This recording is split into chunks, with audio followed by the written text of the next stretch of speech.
De hoy acerca de fibrilación auricular y enfermedad coronaria estable. Vamos a estar hablando acerca del recorrido histórico del tratamiento de esta enfermedad y vamos a hacer énfasis en un artículo publicado a finales del año pasado, el EPICAT, acerca del uso de endoxaban en pacientes que tienen enfermedad coronaria estable y fibrilación auricular. Mi nombre es Carlos Esteban Giraldo, yo soy médico internista y fellow del programa de medicina vascular.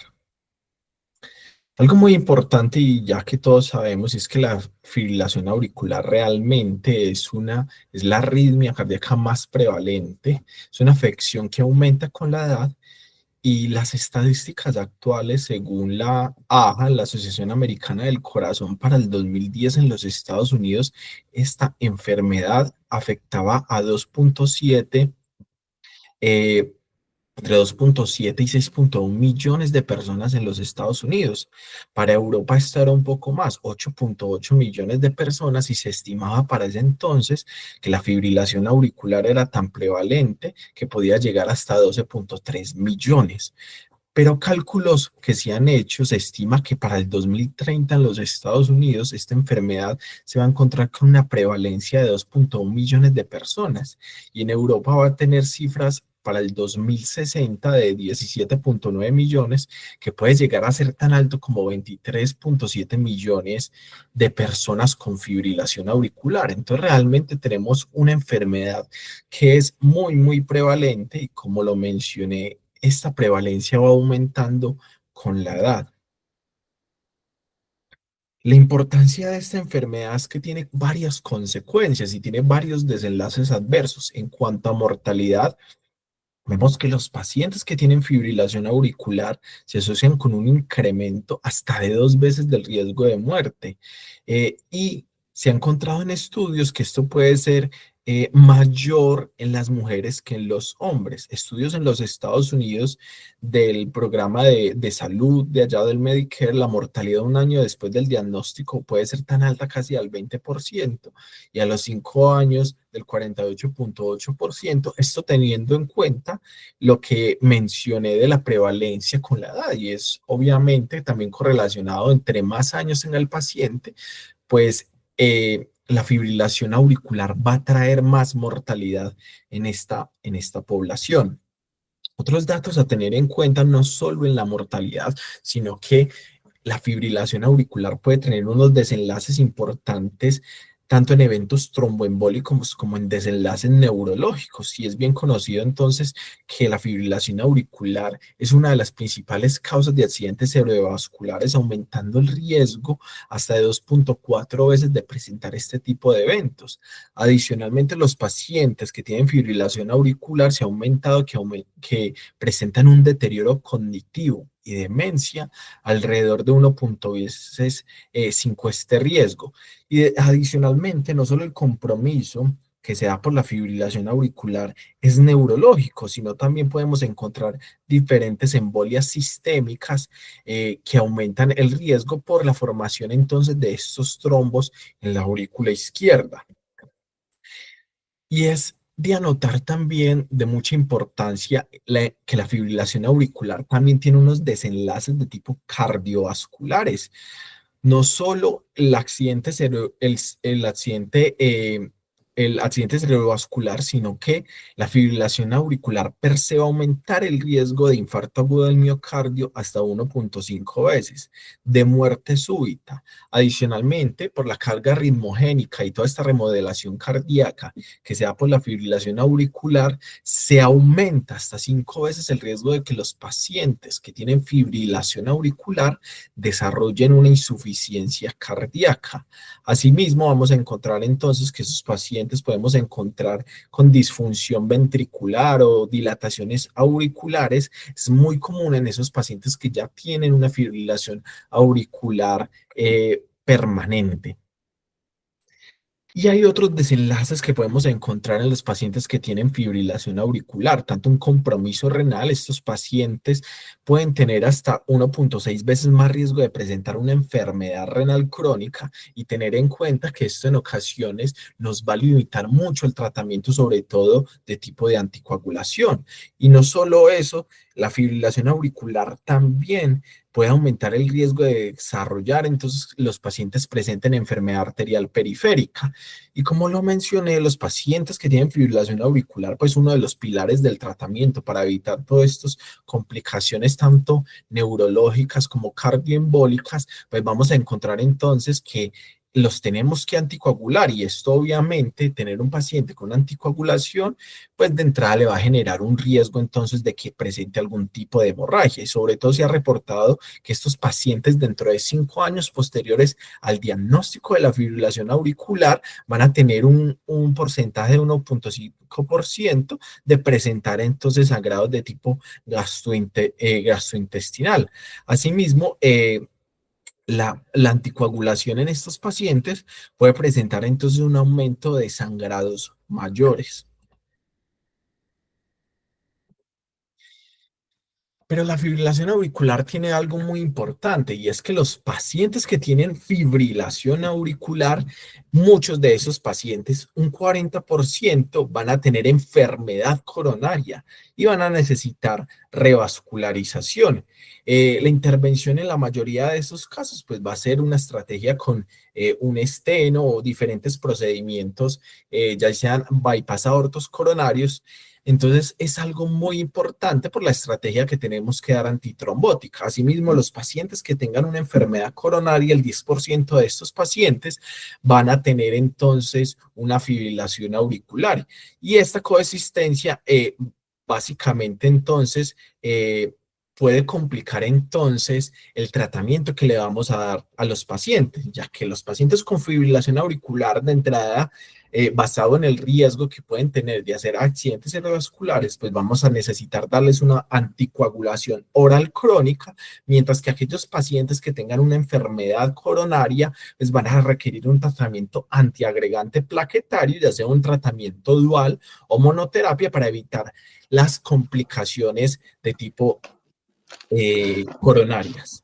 Entonces, este régimen combinado de antiplaquetarios, de antiagregantes plaquetarios y anticoagulantes en pacientes con fibrilación auricular, pues lo que ha demostrado es que concomitantemente puede aumentar el riesgo de hemorragia en estos pacientes. Entonces, por favor, me colaboran con el micrófono quien lo tenga prendido. Muchas gracias. Eh, entonces, estas complicaciones de tipo hemorrágico las conocemos desde hace mucho tiempo. Y estos son resultados del estudio BOS. El estudio BOS fue un ensayo clínico aleatorizado, multicéntrico, se realizó en Bélgica y en los Países Bajos. Fue un estudio que se realizó hasta de entre el 2008 y el 2009 y lo que se quería en estos pacientes era evaluar aquellos pacientes que recibían anticoagulación y que eran sometidos a una intervención coronaria percutánea, estos pacientes que recibían tanto terapia triple como terapia dual. Esto es lo que quisieron ver en una población de alrededor de unos 573 pacientes y como vamos a ver a continuación, vemos en esta imagen, vemos que los desenlaces entonces en cuanto a uno de los desenlaces principales que era el desangrado, vemos que aquellos pacientes que tenían una terapia triple realmente tenían un mayor riesgo de sangrado si los comparamos con aquellos pacientes que solo se les administró una terapia dual. Entonces, desde ese entonces, desde hace más de 15 años, estamos viendo ya que esos pacientes, cuando se les da una terapia triple, pues realmente aumentan el riesgo hemorrágico. Y esta es una cohorte importante porque es la cohorte danesa, la cual tiene un registro de 272.315 pacientes. Es un estudio que se realizó en pacientes con fibrilación auricular que tuvieran más de 50 años y se evaluó entonces los tratamientos que tenían los pacientes, ya sea anticoagulación con anticoagulantes directos, o con antagonistas de la vitamina K, más los antiplaquetarios. Y lo que hicieron evaluar, de las cosas que evaluaron entonces en estos pacientes, es la presencia o no de eventos hemorrágicos. Datos importantes entonces que tenemos acerca del estudio danés es que vemos que los pacientes que se presentaron aquí tenían unos pacientes con una edad media de unos 75 años. Vemos que la proporción de hombres y mujeres era relativamente igual. Los pacientes tenían un CHAS-VAS alto, alrededor un rango intercuartílico de 3 más o menos. Y vemos aquí entonces estos datos importantes es acerca de cómo se presentaron entonces los eventos hemorrágicos. Cuando vemos entonces, comparando entonces la terapia dual con la monoterapia, vemos que hay una diferencia importante. Entonces, comparando estos, teniendo entonces que la terapia dual comparada con la monoterapia presentaba un mayor riesgo de presentar eventos hemorrágicos. Y ya cuando comparamos entonces la terapia triple con la monoterapia, vemos que aumenta 3.7 veces el riesgo de presentar eventos hemorrágicos si lo vamos a comparar entonces con la monoterapia. Entonces, desde esta corte danesa también nos da datos importantes que el uso entonces tanto de terapia dual como de terapia triple en los pacientes que tienen fibrilación auricular van a presentar un mayor riesgo de sangrado. Y tenemos otros datos muy importantes de los estudios que se han realizado en los pacientes que tienen fibrilación auricular y que se les ha hecho intervenciones coronarias percutáneas. Estos son algunos de los estudios que se han desarrollado en el tiempo acerca de pacientes con fibrilación auricular que se han llevado a intervención coronaria percutánea.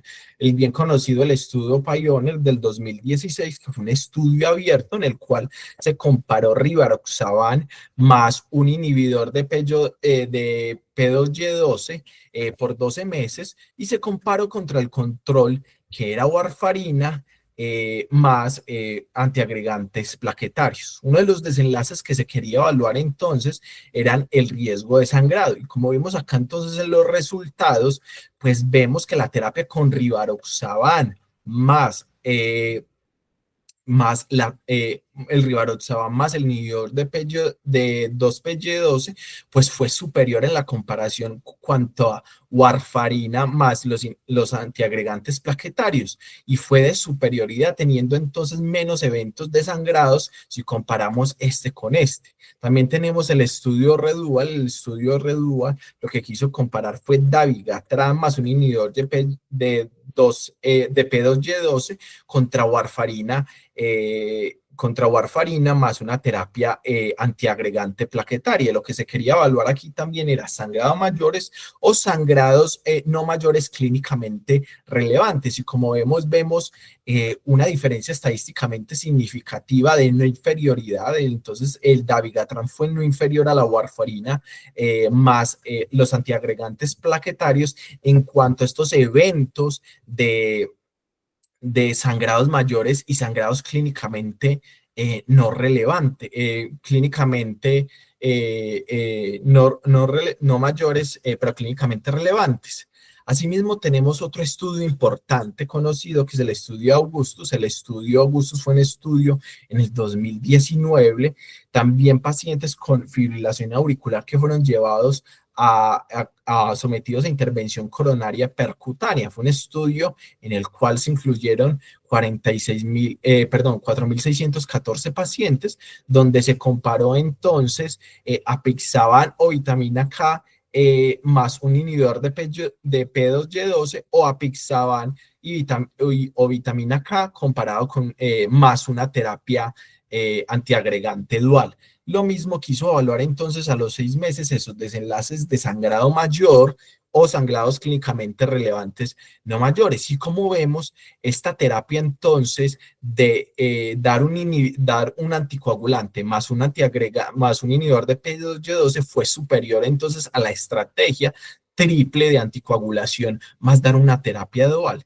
Y el último estudio que evaluó todo eso, pues es en el 2019, el estudio Entrus. El estudio también evaluó pacientes con fibrilación auricular y pacientes que fueran sometidos a una intervención coronaria. Este estudio se realizó entonces con el Doxaban, 1.506 pacientes, y lo mismo, evaluó en Doxaban más el inhibidor de P2Y12 comparado con antagonistas de la vitamina K más una terapia antiagregante dual, evaluando también estos desenlaces de sangrados y vemos que no fue inferior entonces a esta terapia dual. Entonces, teniendo en cuenta todos los estudios previamente mencionados, el WOIS, el registro danés y todos estos estudios, las guías a través de los años nos vienen entonces presentando una serie de recomendaciones para el manejo de los pacientes que tienen fibrilación auricular, que van a ser llevados a intervención coronaria percutánea, o pacientes con fibrilación auricular que ya tienen un síndrome coronario crónico y que no se van a ser llevados a esas intervenciones coronarias percutáneas. Entonces vemos que desde hace tiempo, por ejemplo, esta guía europea acerca de la terapia dual en enfermedad coronaria percutánea, vemos las diferentes recomendaciones que nos está dando y todo depende del riesgo isquémico que tienen nuestros pacientes. De entrada, en todo lo que quieren evaluar es el riesgo isquémico y el riesgo de sangrado que pueden presentar nuestros pacientes. En esta guía para este año nos da una recomendación de que podíamos dar una terapia triple un mes seguido entonces de una terapia triple en 6 meses, dependiendo del riesgo de sangrado que también tengan los pacientes. Y a partir de los 6 meses, aquí nos daban una recomendación para ese entonces de continuar entonces de 6 a 12 meses una terapia dual, ya fuera con aspirina y el anticoagulante o con clopidogrel y el anticoagulante. Y aquí seguir solo con el anticoagulante. Mientras que aquí nos da una recomendación acerca si había un alto riesgo de sangrado en esos pacientes, pues lo que se recomendaba es si había mucho riesgo de sangrado, de entrada solo darle a los pacientes el antiagregante con clopidogrel más aspirina, más el anticoagulante, seguir hasta los 12 meses. Para ese entonces se dan ese tipo de recomendaciones. Ya la guía del 2023 de la AJA acerca del manejo de los pacientes que tienen enfermedad coronaria crónica nos da diferentes recomendaciones. En este apartado principal, que es el que nos interesa a los pacientes que necesitan anticoagulación, realmente nos dice dos cosas: si el paciente tiene o no la necesidad de ser llevado a una intervención coronaria percutánea, o si el paciente sí tiene una necesidad de ser llevado. De entrada nos dice, si el paciente tiene una enfermedad coronaria crónica y tiene necesidad de anticoagulación, lo que mejor nos recomienda es solo dar la anticoagulación. Pero ya aquí nos cambia si el paciente de entrada necesita una intervención coronaria percutánea. Y aquí lo que necesitamos es evaluar entonces ese riesgo trombótico y el riesgo de sangrado que puede tener nuestros pacientes. Si vemos que el riesgo trombótico y de sangrado de entrada es bajo, pues nos recomendaban dar hasta un mes de terapia triple, seguido de hasta 6 meses de terapia dual con clopidogrel y el anticoagulante, y seguir solo con esto. Y aquí básicamente nos dicen, con menos niveles de recomendaciones, dar este tipo de manejo igual, pero con un menor nivel de evidencia. Las guías europeas del manejo de enfermedad coronaria aguda pues dan recomendaciones muy similares, todo dependiendo entonces del paciente, es el riesgo isquémico que pueda tener nuestros pacientes. Pues de entrada unas recomendaciones similares, de entrada este es el tipo de recomendación que dan, que es muy similar a la anterior, basado pues en las diferentes recomendaciones, y lo que da aquí está diferente es algo, y es que si el paciente tiene un alto riesgo isquémico, nos recomiendan extender entonces esa terapia triple, que aquí la dan hasta una semana, lo recomiendan dar un mes. Y esta se basa entonces en si el paciente tiene un alto riesgo isquémico, y como por ejemplo los pacientes que tuvieron una trombosis del stem previamente, los pacientes que tienen enfermedad renal crónica, los pacientes que tengan al menos 3 stent implantados, la longitud del stent mayor a 60 milímetros, los pacientes que al menos tengan 3 lesiones tratadas, son pacientes que se consideran de alto riesgo. Y aquí la recomendación que nos dan es dar un mes de antiagregación de terapia triple, diferente a esta que solo nos recomiendan dar una sola semana. Y esta, por ejemplo, es la guía de fibrilación auricular, de fibrilación auricular, de la AJA del 2023, y aquí la recomendación principal que nos dan es: todo depende entonces de los pacientes si tienen o no la necesidad de ser llevados a una intervención coronaria percutánea. ¿Qué nos dice la guía en esta recomendación? Es que si el paciente tiene fibrilación auricular y tiene una enfermedad coronaria estable, ha pasado, por ejemplo, ya más de un mes de esa revascularización y no requiere algo nuevo, prefieren entonces, sin que el paciente tenga una historia de trombosis del estés, pues dejarlo solo en la anticoagulación sobre darle terapia dual en estos pacientes, ya que esta terapia dual podría entonces aumentar el riesgo de sangrado en estos pacientes que ya ha pasado todo este tiempo. Y lo último es esta guía de la AJA del 2024 de acerca de enfermedad coronaria crónica, y nos dice que en aquellos pacientes que tienen enfermedad coronaria crónica y tienen indicación de anticoagulación oral, en estos pacientes se prefiere entonces el uso solo de la anticoagulación oral, que dar una terapia entonces dual. ¿Basado en qué entonces estas últimas guías de enfermedad coronaria, de síndrome coronario crónico, nos dan estas recomendaciones? Y este es el estudio AOC-ALON, es un estudio entonces, un ensayo clínico aleatorizado, multicéntrico, abierto, de no inferioridad. Este se realizó en Japón con 696 pacientes que tuvieran fibrilación auricular y que fueron llevados a enfermedad, que tenían enfermedad coronaria un año después de la colocación de un stent. La mayoría de los pacientes en este estudio eran pacientes mayores de 75 años, y lo que se quiso ver entonces fueron dos intervenciones. La intervención era pacientes que se les diera monoterapia con una anticoagulación oral, ya sea warfarina o anticoagulantes directos, y el comparador fue la terapia combinada de anticoagulación más un antiagregante, ya fuera aspirina o fuera copidogel. Lo que se evaluó entonces en este estudio ad hoc fue entonces los desenlaces de eficacia, mirando entonces muertes por todas las causas, ACV, embolismo sistémico y los desenlaces de seguridad de sangrado. Y realmente cuando vemos entonces aquí estas curvas, vemos que no hubo diferencias importantes ni en los desenlaces de eficacia ni en los desenlaces de seguridad en este estudio. Si comparamos entonces los pacientes que se les dio anticoagulación sola con anticoagulación más un antiagregante. Pero después tenemos este estudio, el estudio AFIRE.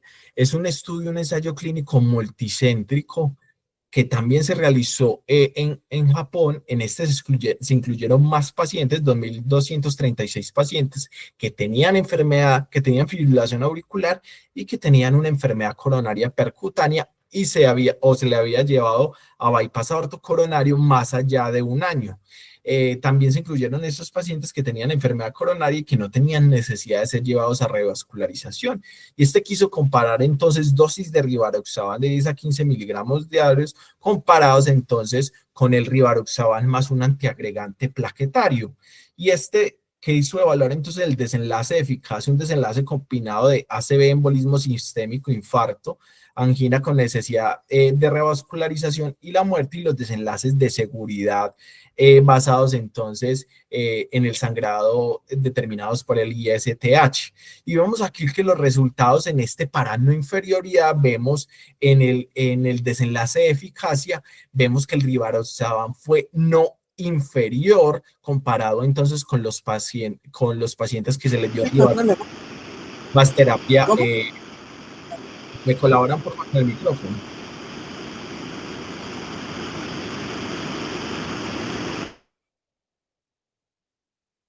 Gracias.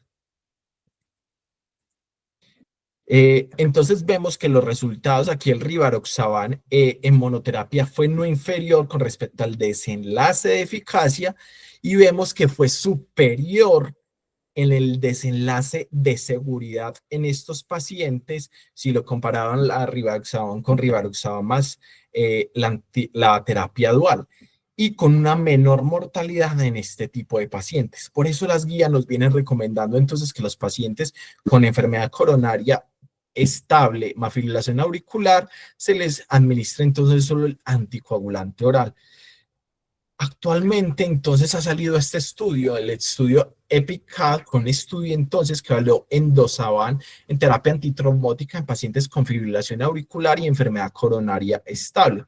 Fue un estudio entonces financiado por Cardiovascular Research Foundation, fue un estudio registrado en Clinical Trials publicado en el New England a finales del año pasado.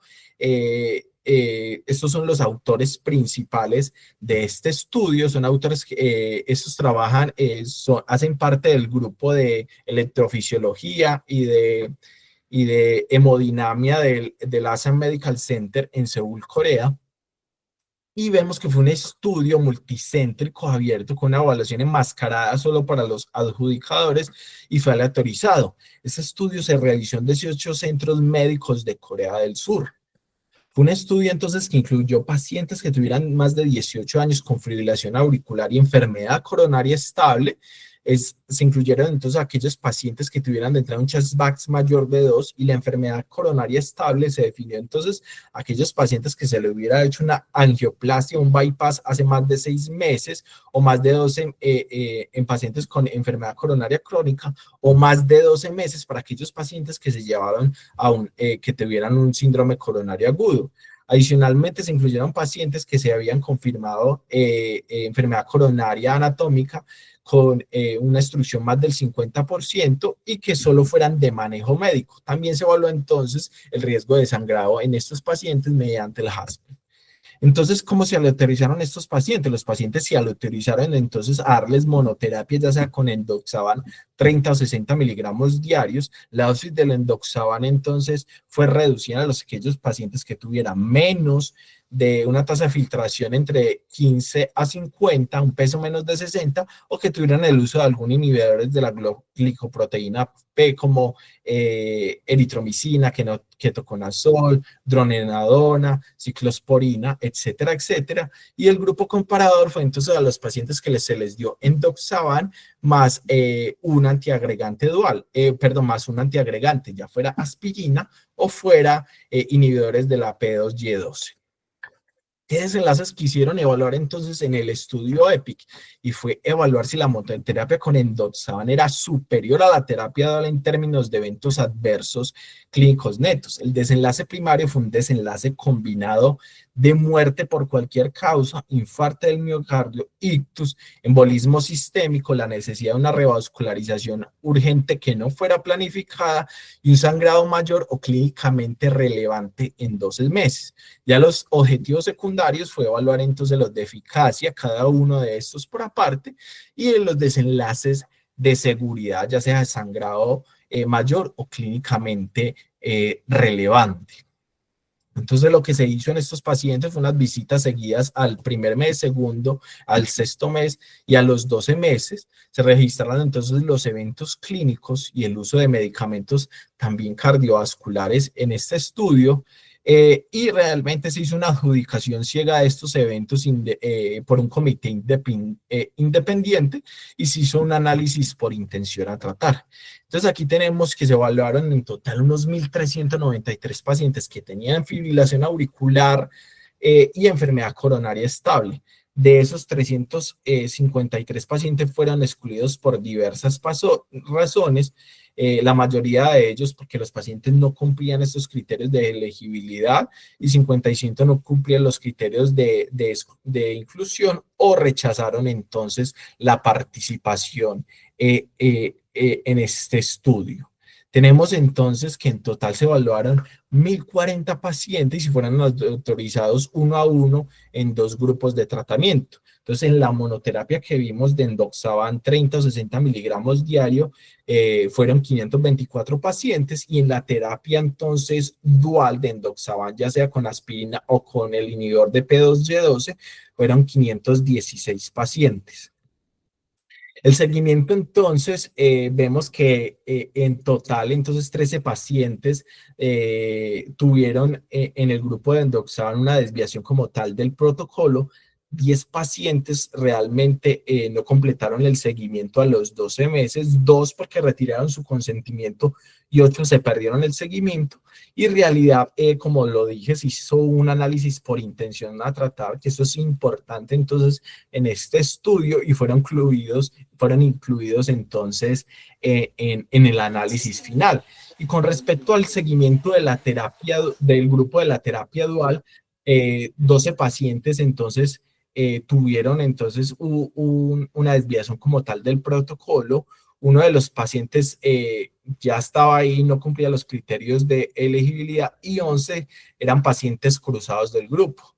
Realmente entonces aquí se hizo también un análisis por intención a tratar y se evaluaron entonces los 516 pacientes en el análisis final por intención a tratar.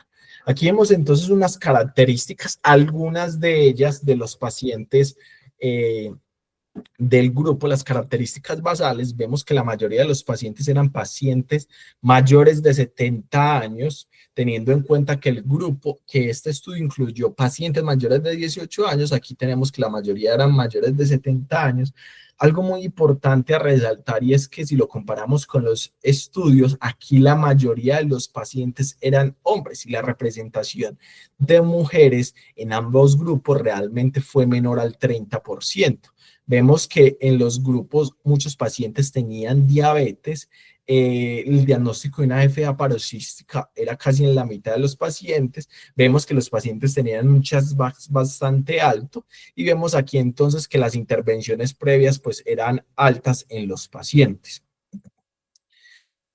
¿Qué vamos a ver entonces aquí? Entonces ya cuando vamos a ver el desenlace importante, y este es el desenlace a los 12 meses comparado entonces esta terapia de endoxaban con la monoterapia, vemos que los pacientes que con respecto a los eventos adversos, vemos que hay una diferencia importante en la monoterapia de los pacientes con endoxaban si lo comparamos entonces con los pacientes que se les hizo una terapia dual. Y vemos esto algo muy importante, entonces que los pacientes presentaron menos desenlaces de tipos adversos, recordando que esos desenlaces adversos, perdón, eran los sangrado mayor o sangrado clínicamente relevante. Y aquí vemos con respecto a los eventos isquémicos, vemos que los pacientes pues realmente no hubo una diferencia estadísticamente significativa en estos grupos. Y cuando vamos a ver aquí entonces los desenlaces de sangrado mayores clínicamente relevantes, vemos que hay una diferencia importante en cuanto al grupo de endoxaban y la terapia antiagregante dual. Pero miremos entonces aquí los valores, y es que recordemos entonces que aquí era el desenlace principal, recordemos que era un desenlace combinado, muerte, ACV, embolismo sistémico, necesidad de revascularización, y aquí en este desenlace combinado vemos también se agregó los sangrados mayores o cualquier tipo de sangrado a los 12 meses. Vemos entonces que hay una diferencia estadísticamente significativa con respecto entonces a la terapia de endoxaban con respecto a la terapia dual, favoreciendo entonces a que la terapia con endoxaban era superior entonces en cuanto a estos desenlaces adversos. Sin embargo, cuando vemos entonces aquí los desenlaces secundarios, por ejemplo, de eficacia, vemos que no existe una diferencia importante con respecto a los desenlaces de muerte por cualquier causa, desenlaces cardiovasculares o muertes por eventos no cardiovasculares, asimismo por los desenlaces de ACV, vemos que no hubo una diferencia, ni tampoco los desenlaces entonces con respecto a revascularización urgente o a eventos isquémicos mayores. Vemos que realmente no hubo una diferencia y que la única diferencia se ve en este desenlace principal que fue combinado. Algo que llama mucho la atención es que en esos desenlaces de eficacia no hubo como diferencias, pero cuando vemos entonces estos desenlaces de seguridad importantes, vemos que una diferencia entonces en esos desenlaces de seguridad de sangrados mayores o clínicamente relevantes, vemos que el endoxaban entonces fue superior entonces comparado a este desenlace de sangrado mayor, no se reportaron sangrados fatales y vemos que cualquier sangrado mayor, sangrado clínicamente relevante, cualquier tipo de sangrado y sangrado intracraneano, vemos que con respecto a estos tres primeros, pues hubo diferencias entonces importantes a favor del grupo de endoxaban. Cuando evaluamos entonces los resultados de los, de los subgrupos evaluados, vemos también que no son mayores las diferencias y vemos que en aquellos pacientes que fueran mayores, mayores de 75 o menores de 75, pues hubo se comportó igual este tipo de resultados. Esto no lo hizo así cuando evaluamos entonces hombres o mujeres, pero realmente tener en cuenta que este desenlace, teniendo en cuenta que las mujeres estuvieron subrepresentadas en este estudio, vemos que en cada uno de los grupos eran menores al 30%, pues realmente entonces aquí no podemos sacar una conclusión exacta por la subrepresentación que hubo de mujeres. Con respecto entonces con respecto a la tasa de filtración glomerular, vemos que en aquellos que tenían menos de 50, pues realmente casi que toca la unidad de esto. Vemos aquí entonces que también una diferencia en aquellos pacientes que se habían llevado a intervención coronaria, a bypass aorto coronario, sin embargo está también una minoría de pacientes que estaban subrepresentados. Y vemos acá que, el beneficio en aquellos pacientes que tenían un CHA2DS menos de 4, pues también no se vio con respecto a la terapia de endoxaban comparado con la terapia dual. Sin embargo, tener en cuenta las características basales del inicio del estudio, que estos pacientes, que la mayoría de los pacientes, más del 70% de los pacientes tenían realmente un CHA2DS mayor de 4 y entonces esta población de CHA2DS menor de 4 era una población mucho menor.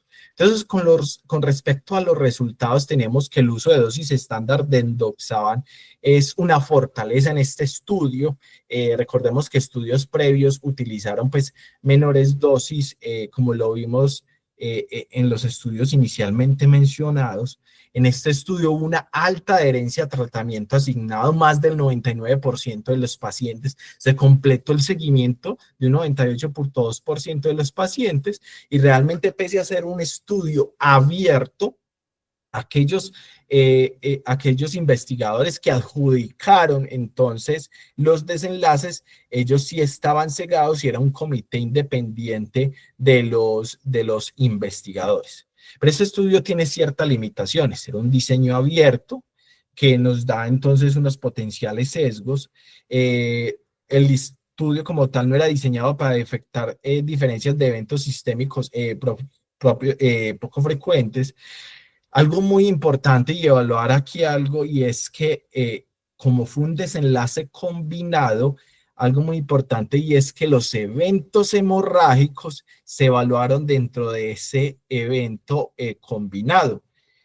Y como vimos los resultados cuando evaluábamos los desenlaces secundarios, cada uno de esos desenlaces, vemos que tal vez ese desenlace combinado fue arrastrado por la superioridad del endoxaban con respecto a la terapia dual en estos pacientes. Entonces, tener en cuenta que cuando evaluamos estudios, ensayos clínicos en los cuales se incluyen desenlaces combinados, puede haber uno de estos desenlaces que me esté entonces arrastrando a favor de la intervención y en este caso puede ser que los eventos hemorrágicos realmente me estén arrastrando a que es mejor el endoxaban. Sin embargo, tener en cuenta que no hubo diferencias en cuanto a esos eventos de tipo isquémico. Otras limitaciones importantes de este estudio fue que era una población predominantemente asiática. Recordemos entonces que fue un estudio que se realizó en Corea del Sur, en 18 centros. Entonces esto es algo muy importante a la hora de evaluar la validez externa de mi estudio, si se compara entonces igual esta población a la población que tenemos nosotros.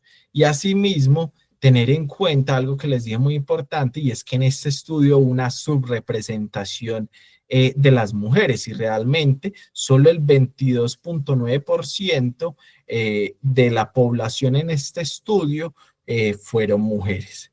Eh, Como conclusión final, entonces tener en cuenta que el uso se ha visto a través del tiempo, y las guías ahora nos lo vienen recomendando, es que los pacientes que tienen fibrilación auricular y enfermedad coronaria estable, que no tienen necesidad de ser llevados a una revascularización, el solo uso de los anticoagulantes, y en este caso los anticoagulantes directos, puede ser suficiente para el manejo de los pacientes que tienen FA y síndrome coronario crónico. Sobre todo que no hay diferencias entonces en darles terapia dual con terapia de dual comparado con un anticoagulante directo en este caso, en cuanto a los eventos de tipo isquémicos, embólicos o de muerte, y que se ha visto a través de los diferentes estudios una superioridad en cuanto a los desenlaces de seguridad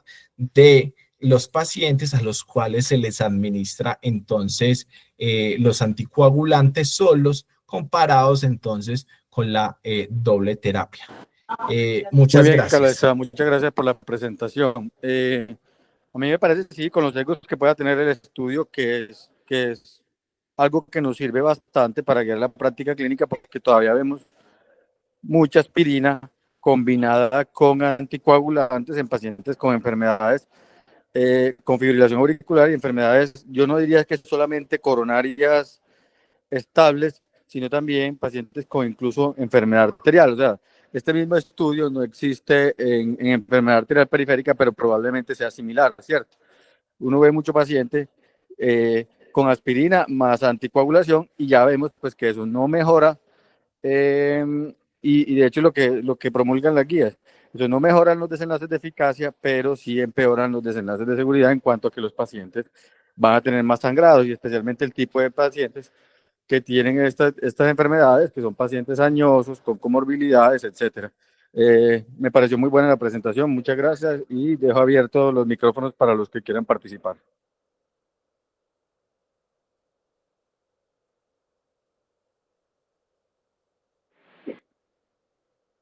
Buenos días.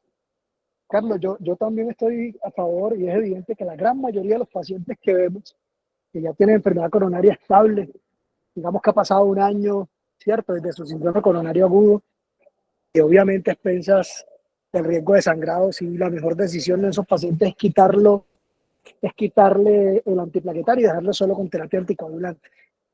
Pero también lo mencionan las guías, que hay subgrupos de pacientes de muy alto riesgo cardiovascular que podrían beneficiarse de la terapia. Tú me dirías, con lo que has leído, me dirías cuál sería ese subgrupo de pacientes. Definitivamente a ningún paciente se le debe dejar la doble terapia después de todo lo que revisamos, porque esta recomendación que acabo de mencionar también aparece en guía. Profe, sí, entonces las guías mencionan algunos pacientes que uno dice, estos pacientes de entrada son pacientes de muy alto riesgo trombótico. Mencionan aquellos pacientes que, por ejemplo, en alguna ocasión ya se les hizo una retrombosis del stent, pacientes que tienen enfermedad renal crónica, digamos, con tasas de filtración menores de 15. En algunos estudios mencionan aquellos pacientes que tienen enfermedad coronaria estable, fibrilación auricular y una diabetes mellitus, pues digamos que no está bien controlada, pacientes que tienen compromiso entonces de múltiples arterias, y pacientes que han tenido, por ejemplo, compromisos de múltiples vasos. Esos pacientes en las guías mencionan que son pacientes de alto riesgo trombótico. Y vemos en muchas ocasiones que son pacientes que no son muy representados en estos estudios, y que realmente pues serían los pacientes que uno diría que dejarlos solo con una anticoagulación pues no sería beneficioso, porque la anticoagulación, si bien nos está protegiendo de los posibles efectos de la fibrilación auricular, de los desenlaces adversos, pues tenemos entonces estos eventos de tipo coronario en estos pacientes de alto riesgo. Entonces yo diría que este es un grupo de pacientes en los que realmente hay que poner más ojo, más la lupa, que realmente uno consideraría que estos pacientes sí se podían beneficiar entonces tal vez de una terapia dual.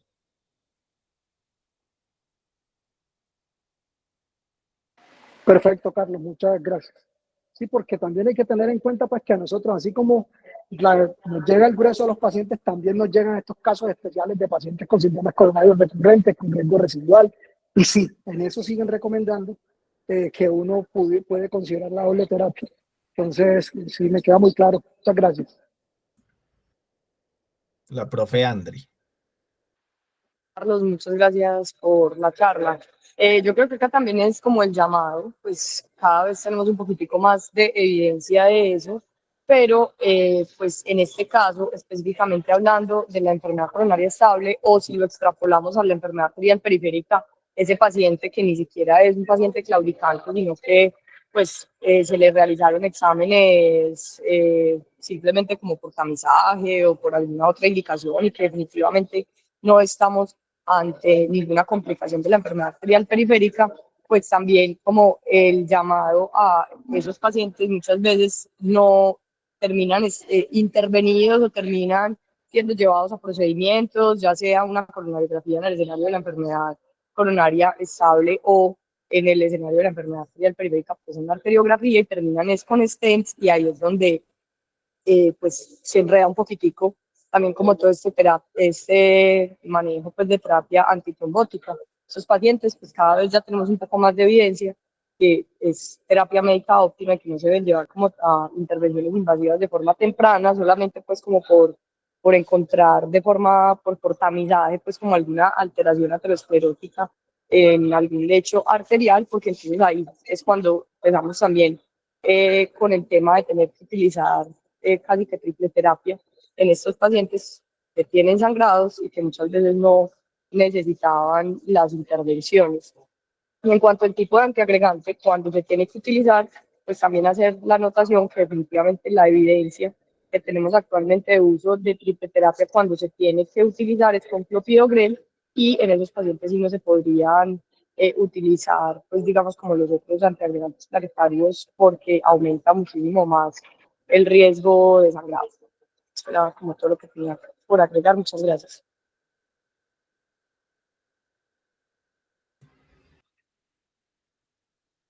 Sí, lo que dijo Andrés es muy valioso con respecto entonces al uso de la terapia dual. La mayor evidencia y lo que se recomienda es la anticoagulación con un inhibidor de P2Y12, que en este caso es el clopidogrel. Como anotación importante, y es que este tema de la antiagregación pues ha tenido mucho pormenores que todavía estamos viendo. Parte desde que todavía en algunas ocasiones sin indicación se está dando como prevención primaria, sabiendo pues que ya vemos que esto aumenta más el riesgo que la prevención que da, y vemos con este tipo de estudios también que no es necesario en todos los pacientes la administración entonces de terapia triple, de terapia dual, y que en ocasiones es suficiente, basado entonces en los criterios de inclusión que vemos de los diferentes estudios, que darle anticoagulación únicamente a estos pacientes va a ser más que necesario para prevenir entonces esos desenlaces de eficacia y evitar el sangrado en los pacientes.